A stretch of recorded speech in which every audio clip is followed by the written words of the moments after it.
Hello everyone. And आज के इस वीडियोस में हम देखने वाले हैं वैलिडेशन।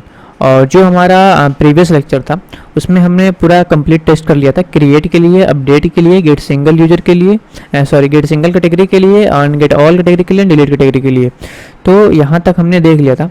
अभी हमें वैलिडेशन यूज करना है। वैलिडेशन हमें क्यों यूज करना है मैं आपको दिखाता हूँ, रीज़न क्या है। अगर मान लो,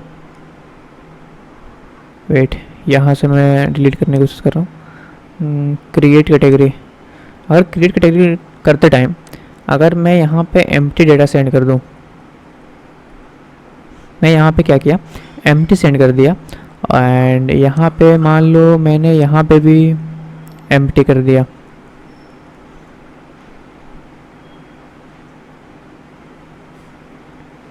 और अगर इसको मैं सेंड करता हूँ तो आप देख सकते हो ये हमारे डेटाबेस में जा चुका है, यानी कि आते हैं अपने डेटाबेस में।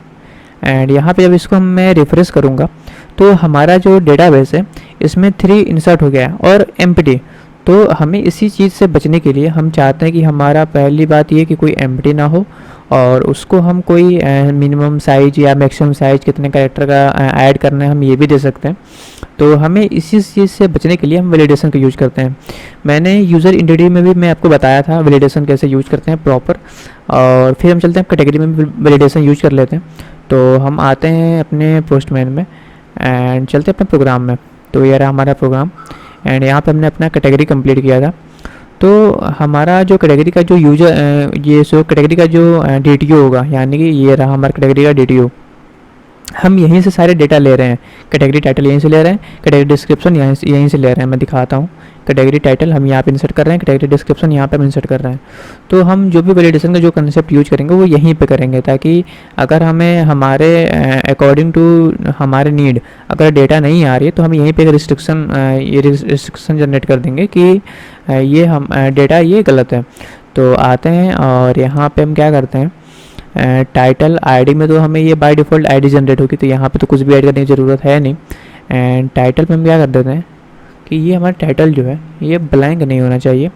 तो मैं एक काम करता हूँ, नॉट ब्लैंक यूज कर देता हूँ ताकि ये हमारा ब्लैंक ना हो। और पहला हमने नॉट ब्लैंक यूज कर लिया। एंड सेकेंड थिंग इसकी हम साइज भी डिफाइन कर सकते हैं। तो यहाँ पे हम क्या करते हैं, मैंने इसका साइज डिफाइन कर दिया, ये रहा। एंड साइज़ में हम कर देंगे मिनिमम।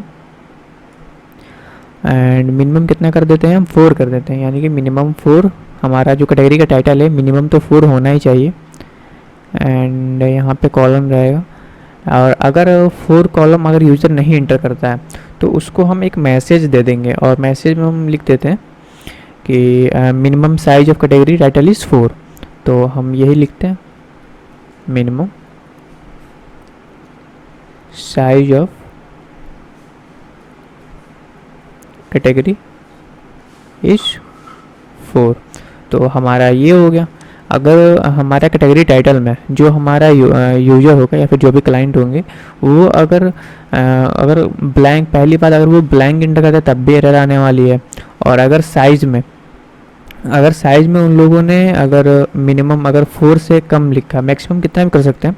अगर मान लो 3 लेटर का और उन्होंने कैटेगरी टाइटल दिया है तो उनको एक मैसेज मिलने वाला है कि minimum size of category is 4, यानी कि मिनिमम 4 है, आप 4 करिए या 4 से ज़्यादा करिए।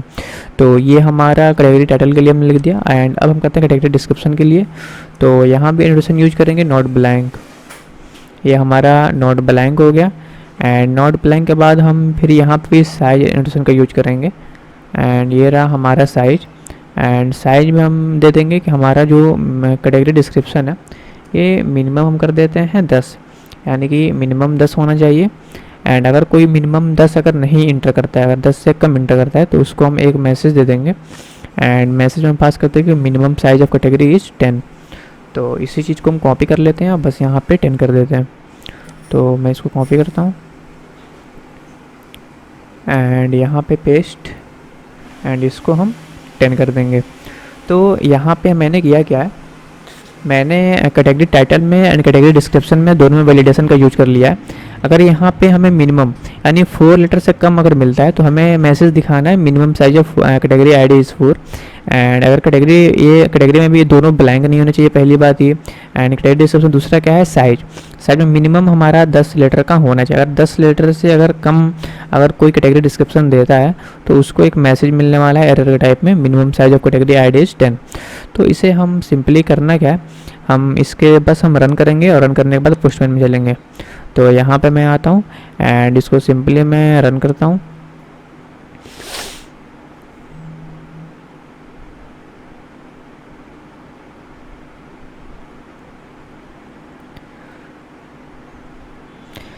एंड ये हमारा प्रोग्राम अभी रन होने वाला है।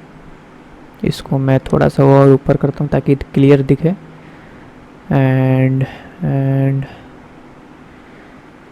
यहाँ पे हाँ हम देख सकते हैं हमारा Tomcat started on port number 9292 and हमारा जो स्टार्ट हो गया है जो हमारा ब्लॉग एप्लीकेशन है।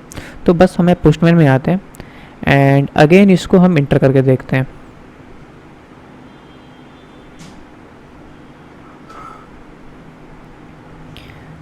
यानी कि हमारे डेटाबेस में वैल्यू चली जा रही है।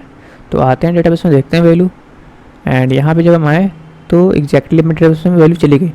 तो हमने एक चीज़ मिस कर दिया। हम आते हैं फिर से अपने दोबारा यहाँ पे, एंड जो हमारा कैटेगरी का जो कंट्रोलर था हमें यहाँ पे वैलिड भी तो लिखना था। अगर आपको याद हो जब मैंने यूज़र इंटरफेस में जब मैंने वैलिडेशन मैंने बताया था तो हम कंट्रोलर में आके यहाँ पे वैलिड एडिशन का यूज़ कर रहे थे, तो वो चीज़ें हमने मिस कर दिया।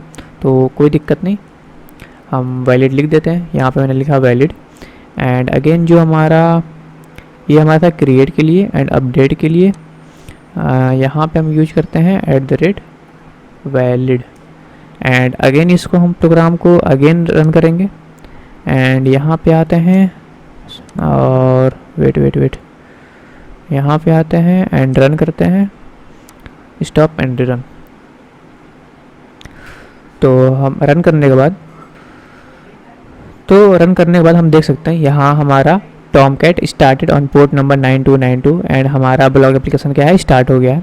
एंड अब इसके बाद हम आते हैं अपने पोस्टमैन में एंड अगेन यहाँ पे भी एम्प्टी है एंड यहाँ पे भी एम्प्टी है। तो हम अगेन सेंड पे क्लिक करते हैं तो हमें प्रॉपर मैसेज मिल रहा है कि कैटेगरी टाइटल यहाँ पे category title must not be blank, यानी कि पहली बात ये हमारा ब्लैंक नहीं होना चाहिए, मैंने ब्लैंक यूज किया है। एंड कैटेगरी डिस्क्रिप्शन में मैंने क्या किया, minimum size of category is 10, यानी कि मिनिमम हमारे पास कितना चाहिए, 10 होना चाहिए। तो यहाँ पे हम आते हैं और अपना मैसेज देखते हैं हमने मैसेज क्या क्या दिया था। एंड अगेन कैटेगरी कंट्रोलर में आते हैं एंड सॉरी हमारा कैटेगरी DDU ये रहा। एंड यहाँ पे हमने मिनिमम साइज यहाँ पे 4 ऐड किया है, यहाँ पे 10 ऐड किया है। एंड अगर नॉट ब्लैंक की वजह से हमें ये मैसेज जनरेट कर रहा है कि ब्लैंक नहीं होना चाहिए। तो यहाँ तक तो ठीक है। अगेन आते हैं पोस्टमैन में और इस बार मैं 4 की जगह पे मैं काम करता हूँ।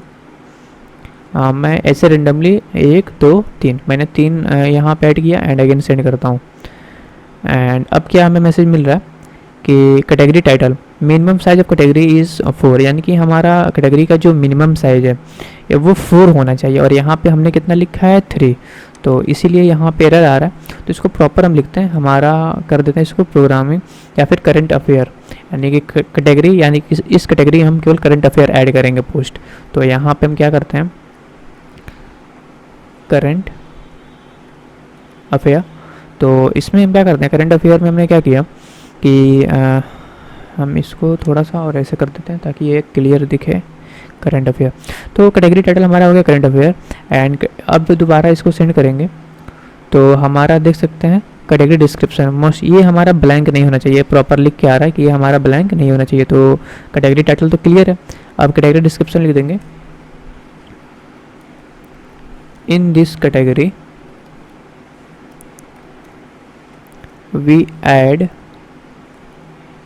Add post related to current affair. ठीक है, तो इसमें क्या लिख दिया कि इस कैटेगरी में हम क्या करने वाले हैं, ऐसे पोस्ट को ऐड करेंगे जो किससे रिलेटेड हो, करंट अफेयर से रिलेटेड हो। तो इसको अगर मैं सेंड करता हूँ तो ये एग्जैक्टली हमारे डेटाबेस में ये इंसर्ट चला गया होगा, मैं दिखाता हूँ। तो ये पहले जब तक हम वैलिडेशन नहीं लगाते ये तब का डेटा है। मैं एक बार इसको डिलीट करके दिखाता हूँ। Wait delete row, apply and again apply, finish. तो ये जो हमने अभी रिसेंटली जो हमने ऐड किया ये हमारा वो डेटा है। तो देख सकते हो प्रॉपर हो रहा है। एंड अगेन हम क्या करते हैं, 15 कैरेक्टर था, हाँ अगर 15 से कम लिखेंगे तो ये प्रॉपर हमें एरर देगा। मैं दिखाता हूँ आपको।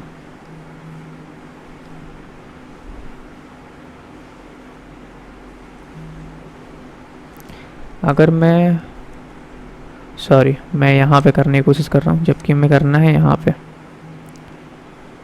अगर मैं इसको 15 से कम देता हूँ फॉर एग्जांपल, ऑब्वियसली 15 से कम है, अगर मैं अब सेंड करूँ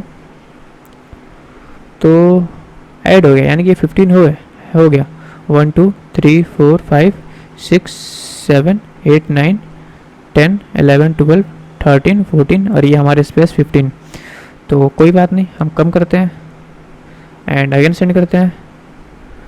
अब 15 से कम है, 15 नहीं 10। तो हमारा कैटेगरी डिस्क्रिप्शन क्या है, minimum size of category is 10। तो हमारा ठीक है, मिनिमम साइज 10 है। एंड अगेन हम जब पूरा वैल्यू लिख देंगे तो हमारा ये डेटाबेस में चला जाएगा। तो प्रॉपर देख सकते हैं हमारा वैलिडेशन प्रॉपर वर्क कर रहा है, यहाँ तक कोई दिक्कत नहीं है। और अब हम अपडेशन में भी चेक कर लेते हैं हमारा अपडेशन में वर्क कर रहा है या नहीं। यानी कि अपडेशन में आए और अपडेशन में आने के बाद डेटाबेस पहले देखते हैं क्या क्या वैल्यू है हमारे पास। तो डेटाबेस में 5 6 7 है। अगर हम 5 को अगर हम अपडेट करना चाहते हैं तो मैं यहाँ पे लिखूँगा 5 एंड 5 का हम डेटा यहीं से डेटा उठा लेंगे, क्रिएट कैटेगरी के पास आएंगे और जो ये डेटा है कॉपी करते हैं एंड अपडेट में आते हैं।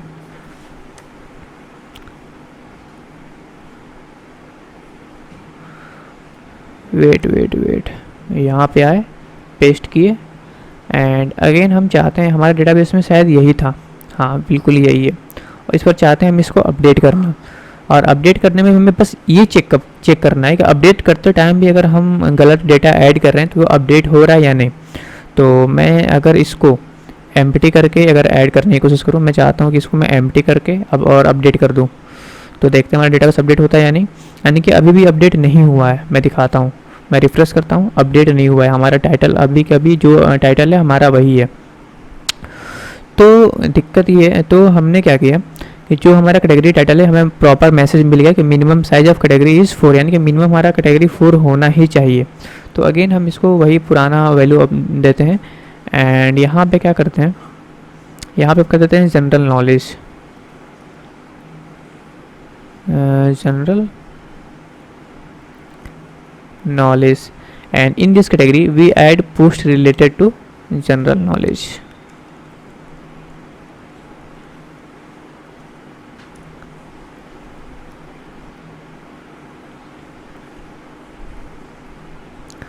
जनरल नॉलेज एंड अब अपडेट करके देखने की कोशिश करते हैं। तो एग्जैक्टली अगर हमारा सब अगर हमने फुलफिल किया है तो एग्जैक्टली ये हमारा अपडेट हो जाएगा। तो आते हैं डेटाबेस में एंड करंट अफेयर की जगह होने वाला है जनरल नॉलेज। जैसे ही अपडेट करूँगा हो गया जनरल नॉलेज और यहाँ डिस्क्रिप्शन भी चेंज हो गया। In this category we add post related to general knowledge. तो ये हमारा प्रॉपर एकदम वर्क कर रहा है। तो हमारा करेंट यूजर हमारा जो यूजर के जितनी एंटिटीज़ थे हमने वो कंप्लीट कर लिया। जो हमारा मैपिंग था, वैलिडेशन था, एक्सेप्शन हैंडलिंग था, वो चीज़ हमने कंप्लीट कर लिया। As it is same update category के अंदर भी जितने सारे हमारे एपीआई थे, CRUD ऑपरेशन था, वो हमने कंप्लीट कर लिया। एक्सेप्शनल हैंडलिंग कर लिया। मॉडल मैपर भी हमने यहाँ पे देखा, यहाँ पे हमने वैलिडेशन भी देखा। अब ये दोनों कम्प्लीटली हमारा कंप्लीट दोनों जो भी हमारे एंटिटीज़ था, यूजर एंड कैटेगरी, दोनों कंप्लीट हो चुके हैं। तो अब हम चलने वाले हैं अपने पोस्ट पे, यानी कि जो हमारा पोस्ट एंटिटी है, यूजर हमारा जो हमारा यूजर होगा। फॉर एग्जांपल एक यूज़र है हमारा, वो चाहता है कि मैं पोस्ट करूं, तो पोस्ट में क्या एक इमेज रहना चाहिए, पोस्ट में वो कब पोस्ट कर रहा है वो टाइम रहना चाहिए, पोस्ट के बाद वो क्या टाइटल देता है जैसे हम पोस्ट करते हैं फेसबुक वगैरह पे या फिर इंस्टाग्राम पे, तो अपना पोस्ट के जो हम टाइटल लिखते हैं, टाइटल पे हमारा क्या था, डेट लिखता है, किस डेट पे हमने पोस्ट किया है, तो ये सारी इन्फॉर्मेशन हमें वो रहनी चाहिए। तो चलते हैं क्रिएट। तो हमारा यूज़र तो क्रिएट हो चुका है, अपडेट भी यूज़र भी हो चुका है, कैटेगरी भी हो चुका है। तो चलते हैं अब अपने पोस्ट जो हमारे एंट्रीज है उसको क्रिएट करना है। और जब हमारा पोस्ट बन जाएगा एंड उसके बाद जब हमारा कमेंट बन जाएगा, तो हम क्या करेंगे, इन सबको आपस में हम जो 1-to मैपिंग है, रिलेशन जो मैपिंग है, इसके थ्रू आपस में सबको मैप कर देंगे कि एक यूज़र हमारे कई सारे पोस्ट कर सकता है, और एक पोस्ट के अंदर और एक कैटेगरी के अंदर कई सारे पोस्ट हो सकते हैं, और एक पोस्ट के अंदर कई सारे कमेंट हो सकते हैं। ये सब चीज़ें मैं दिखाऊंगा आपको। तो फिर मिलते हैं अपने नेक्स्ट वीडियो में पोस्ट एंटिटीज़ के साथ। तो तब तक के लिए बाय।